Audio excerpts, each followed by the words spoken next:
सांसद ग्राम चंदनखेड़ा में केंद्रीय रसायन एवं उर्वरक राज्य मंत्री श्री हंसराज अहिर ने भेंट दी।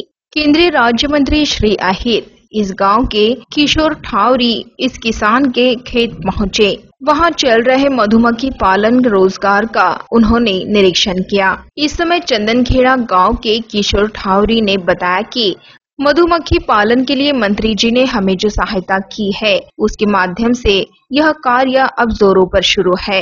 इसी के माध्यम से रोजगार के लिए हम आगे आए हैं और यह कार्य शुरू है जिसमें उत्पादन भी शुरू हो चुका है।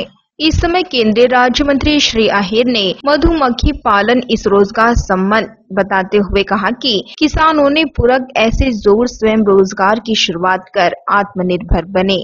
इस नजरिए से चंदनखेड़ा तालुका भद्रावती जिला चंद्रपुर यहाँ के किसानों को मधुमक्खी पालन के पेटियां वितरित किए गए हैं। लाभार्थी किसानों को इस मधुमक्खी पालन का प्रशिक्षण व इस व्यवसाय की व्याप्त जानकारी देने की सूचना इस समय अधिकारियों को दिए तथा इस माध्यम से किसानों ने अपना आर्थिक विकास साधे, ऐसा आह्वान भी इस कार्यक्रम के माध्यम से केंद्रीय राज्य मंत्री श्री अहिर ने किया।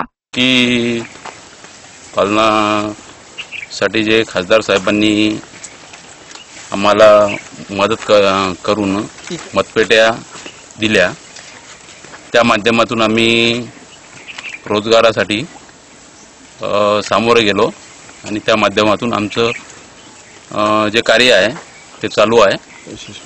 त्याच्यामध्ये उत्पादन चालू झालेलं आहे आणि ते आम्ही समोर अधिक वाढवू या हिशोबाने आमचं काम। किशोर ठावरींच्या शेतामध्ये आलोय।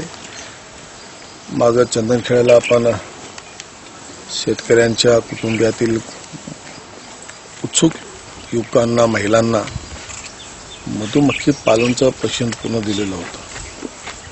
खादी ग्रामोद्योग आणि कृषी विभाग याच्या माध्यमातून प्रशिक्षण देऊन यांना आपण प्रोत्साहित केलेलं आहे। मतपेट्याही त्यांना आपण सरकारी योजनेतून वाटप केल्या, काही CSR मधून वाटप केल्या आणि असा आम्ही पुढाकार घेऊन जोडधंदा म्हणून चंदनखेडा या सांसद सदस्य ग्राममध्ये उपक्रम हाती घेतलेला आहे। आता आपण पाहिलं असेल की या ठिकाणी चांगला यशस्वीपणे मधुमक्खी पालनचा कार्यक्रम उपक्रम यशस्वीपणे चालू आहे। या गावात 100 कुटुंबांनी हा रोजगार करावा असा आमचा प्रयत्न आहे। बाजूला पिरली गाव आहे, अजूनही गावचे आता मुधुलीमध्ये पण हा कार्यक्रम घ्यायचा ठरला आहे आणि आज पुन्हा नव्यानं काही प्रशिक्षित कुटुंबातील युवकांना आणि महिलांना आपण आत्मा कृषी योजना सेंट्रल गव्हर्नमेंटच्या योजनेतून अनन्य उपक्रमातून आपण आजही मधुमक्खी पेटी वाटप करणार आहोत आणि एक चांगला जोडधंदा म्हणून त्याला या भागात चांगला प्रतिसाद आहे। आपल्या जिल्ह्यामध्ये वनक्षेत्र भक्कम असल्यामुळे या धंद्याला वाव आहे आणि त्या दिशेने आपण काम करतो।